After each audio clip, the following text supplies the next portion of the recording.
안녕하세요. 꽃이 되었다 이현수입니다. 안녕하세요. 꽃이 되었다 오세미입니다.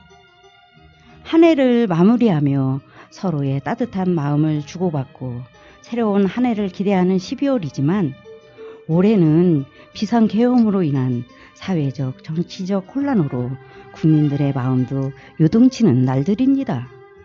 그 속에서 젊은 세대들이 일어나 민주주의를 지켜내는 모습을 보며 우리는 나라의 희망을 다시 한번 느낄 수 있었습니다. 네, 맞습니다. 희망을 보았습니다. 자기야, 그런데 우리나라는 하느님이 보호하사 잘 될 거니까 걱정을 마세요. 그런데 이제 24년도도 얼마 안 남았다?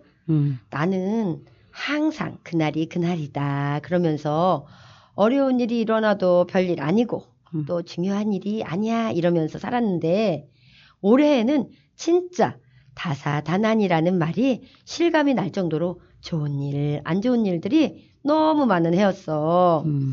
이제 24년을 마무리하면서 우리 안 좋았던 일은 빼고 좋았던 일을 한번 얘기해 볼까? 제가 올해 처음으로 해외여행을 갔었어요. 제가 가고 싶어서 간 게 아니고 또 1년 전부터 동생네 가족 여행 계획에 저를 포함시켰다고 무조건 가야 한다고 압력을 넣어 비행기를 탔는데 비행기 안에서 내려본 세상이 환상적이어서 아하 이거구나 설레이기 시작했어요. 섬이 많은 말레이시아 푸른 바다와 우거진 정글숲을 매일 보고 리조트에서 격식 있는 조식을 먹고 북적거리는 카페에서 빛나는 노을을 보며 저에게 있어 비현실적인 또 다른 행복을 느꼈어요. 그리고 마지막 날에는 반딧불 체험을 하는 길은 막 꿈을 꾸는 것 같았어요. 와, 정말 말만 들어도 멋있을 것 같아. 자기는 이쁜 동생 덕에 해외여행도 하고 좋은 추억도 만들고 왔네. 언니는 동생이 없죠? 동생 없다고 약 올리는 건가?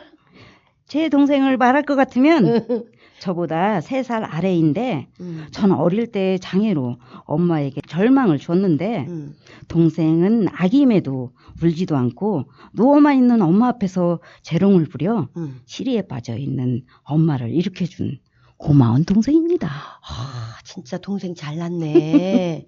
덕분에 엄마도 좋아지고 자기도 좋고. 네. 언니도 근데 올해 좋은 일 있으시잖아요. 그렇지. 아니 근데 내가 아무것도 모르고 지역주택 조합이라는 걸 했잖아. 그렇지. 계약금 내고 추가 납입금까지 냈는데 설립인가가 안 나와가지고 아파트를 짓네 못 짓네 하면서 마음고생을 좀 했지. 근데 나는 이제 지어지기만 해라 그런 거야. 그래갖고 드디어 6년 만에 지어져가지고 일산 푸르지오 더 센트럴이라는 이름으로 내가 11월에 입주했잖아. 그러니까 언니가 걱정하는 거 옆에서 보고 알게 되었는데 이사할 때 새 아파트에 가보니까 걱정한 것 치고 전망이 너무 좋았어요. 그런 집에서라면 좋은 꿈이 막 저절로 꿔질 것 같았어요. 좋은 꿈까지는 아니고 그냥 잠 잘 자고 그냥 아침에 일어나서 이렇게 거실에 나오잖아. 그러면 정말 가슴이 확 트이면서 기분이 좋아져. 정말 생각지도 않은 뷰로 인해서 아, 뷰가 이렇게 좋은 거구나. 이제 알았어요.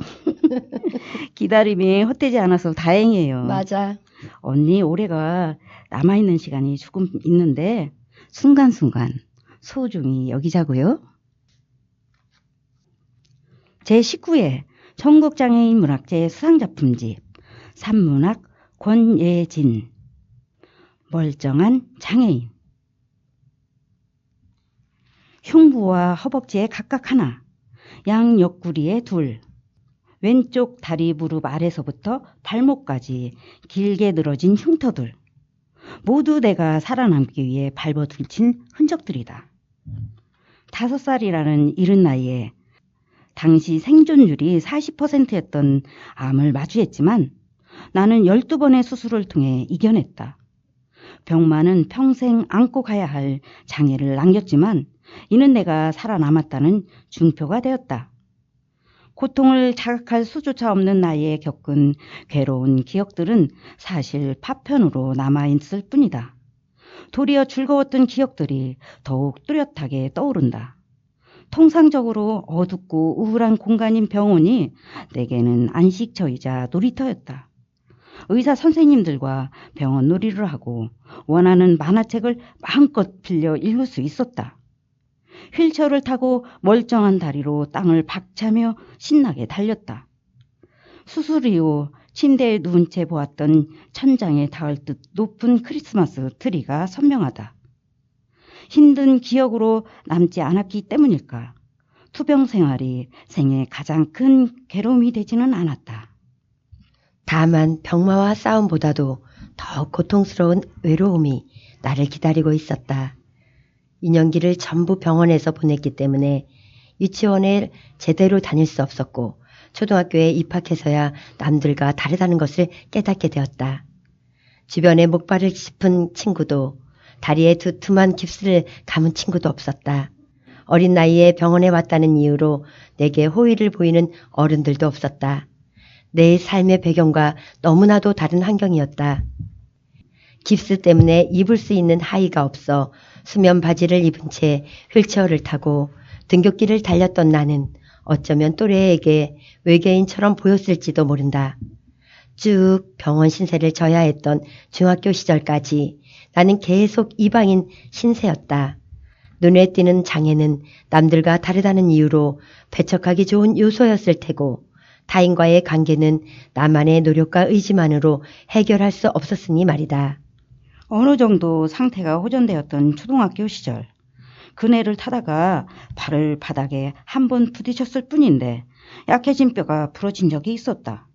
지금 와서 생각해보면 터무니없어 웃고 넘어갈 일이지만 당시에는 아픈 것보다 그네조차 제대로 탈 수 없다는 생각에 서러워서 펑펑 울었던 것 같다. 왜 나는 남들과 다르게 태어났을까?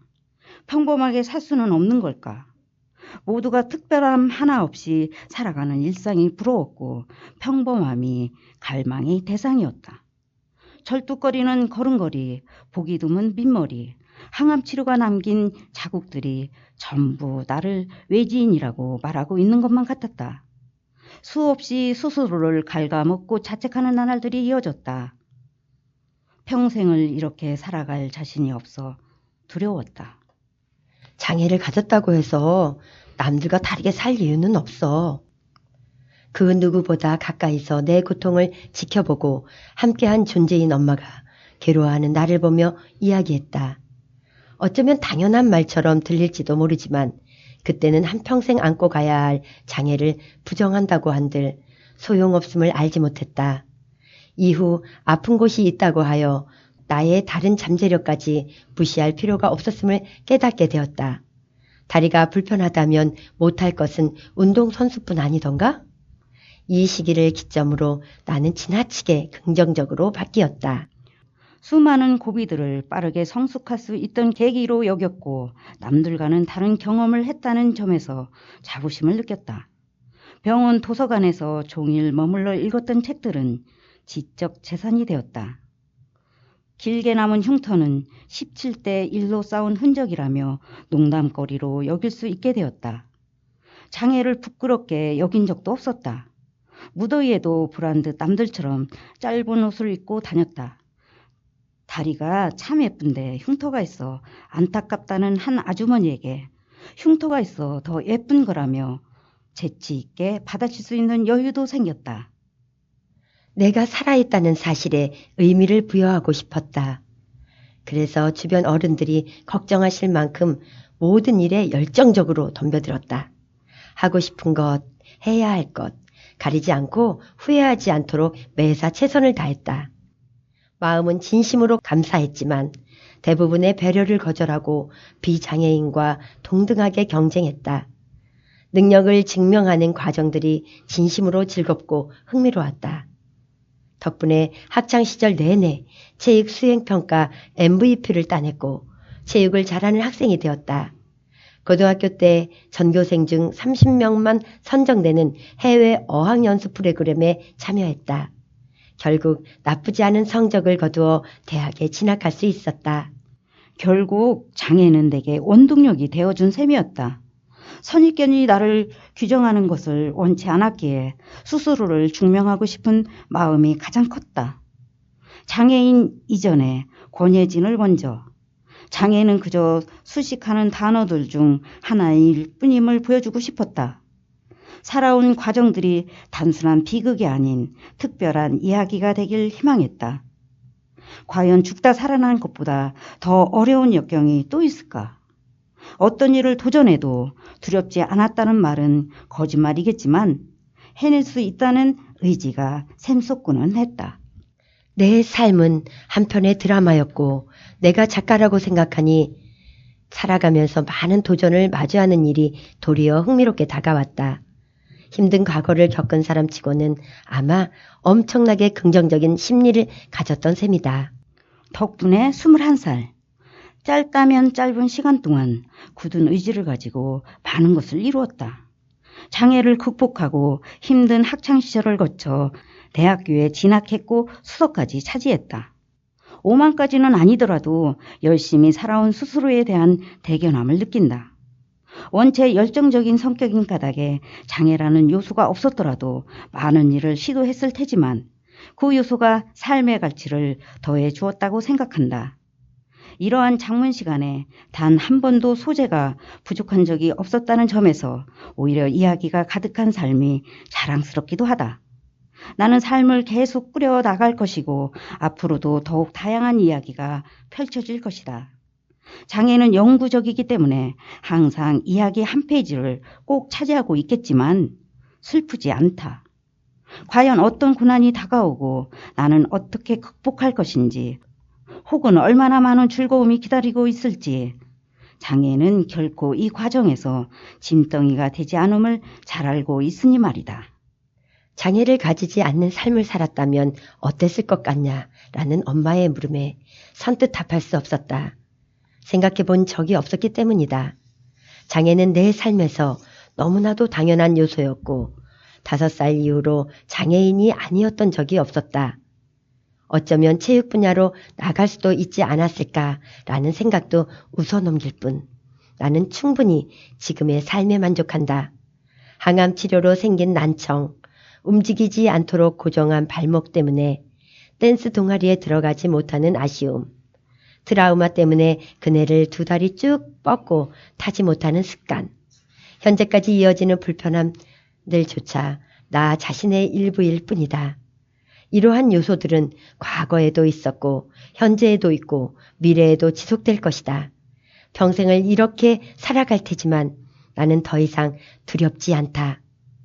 앞으로 수없이 마주할 삶의 역경에서 장애가 짐덩이가 될지도 모르지만 또 다른 기회가 될 수 있으리라 생각한다. 특별한 경험을 제공하고 더 넓은 시야를 지니도록 만들어줄 것이다.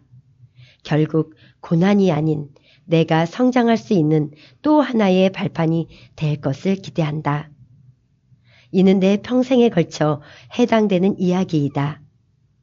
그래, 나는 평생 장애인이다.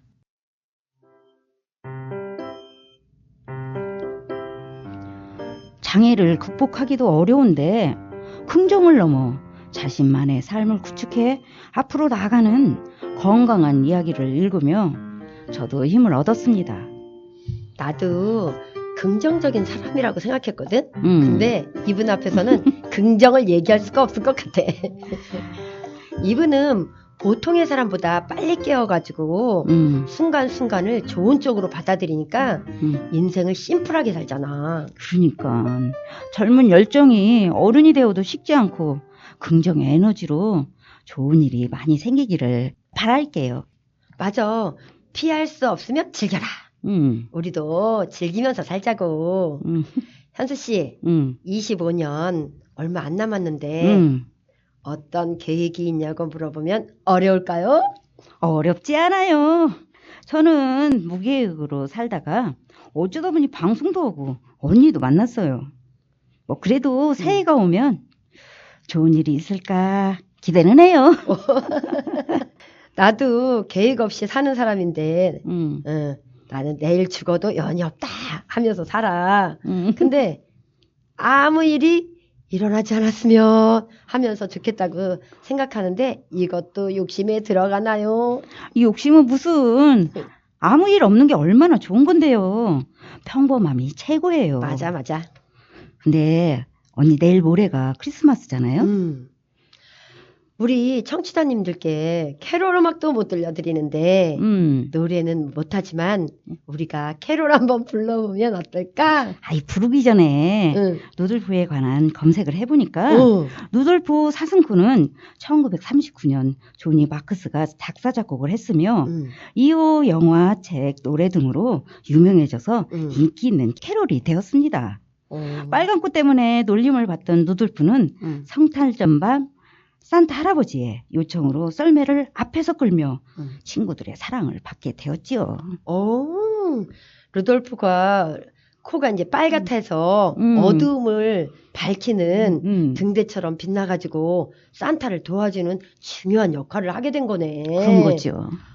그럼 우리 루돌프로 한번 불러보자. 루돌프 사슴코는 매우 반짝이는 코. 만일 내가 봤다면 불 붙는다 했겠지. 다른 모든 사슴들 돌려대며 웃었네. 가엾은 저 루돌프 외톨이가 되었네. 안개 낀 성탄절날 산타 말하길 루돌프 코가 빨그니 썰매를 끌어주렴. 그 후로 사슴들이 그를 매우 사랑했네. 루돌프 사슴코는 길이길이 기억되리. 내일 모레면 크리스마스와 2025년을 맞이하면서 우리나라에도 각 가정에도 청취자님 모두에게도 평화가 넘치길 기원하면서 꽃이 되었다는 2025년 새해에 다시 인사드리겠습니다. 저희는 다음 시간에 다시 만나요. 한수씨 메리 크리스마스, 수진쌤 메리 크리스마스, 해피 뉴 이어.